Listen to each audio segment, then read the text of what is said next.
হ্যাঁ হ্যাঁ, আমি তোর টাকাটা কালকে দিয়ে দেবো নে, তাতে কোনো সমস্যা নাই আমার।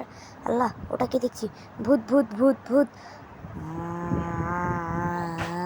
পালাও পালাও, ভূত এসেছে এখানে! পালাও পালাও পালাও পালাও পালাও পালাও পালাও পালাও পালাও! গুরুজন গুরুজন ভাই, আমি ওখানে ভূত দেখেছি। হ্যাঁ বৎস, আমি সব জানি তুমি ওখানে ভূত দেখেছো। যাও তুমি, আমি সব দেখে নিচ্ছি। আচ্ছা ঠিক আছে গুরুজন, আমি যাচ্ছি।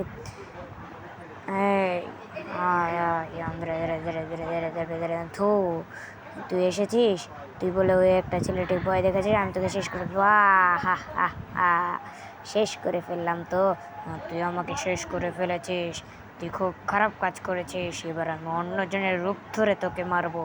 কিন্তু কার রূপ ধরে? কার রূপ ধরে? হ্যাঁ, এই তো পেয়েছি, ওই ছেলেটার রূপ ধরবো। এই তোর আমি রূপ ধরবো। আহ আহ আহ!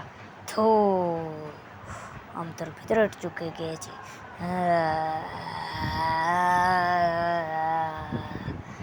এই গুরুজন, তুই আমাকে আমাকে আবার ডেকেছিস? কেন ডেকেছিস আবার? তুই কি আমাকে বন্দি করে ফেলবি? হ্যাঁ, আমি তোকে জুতার মধ্যে বন্দি করবো। Subscribe please.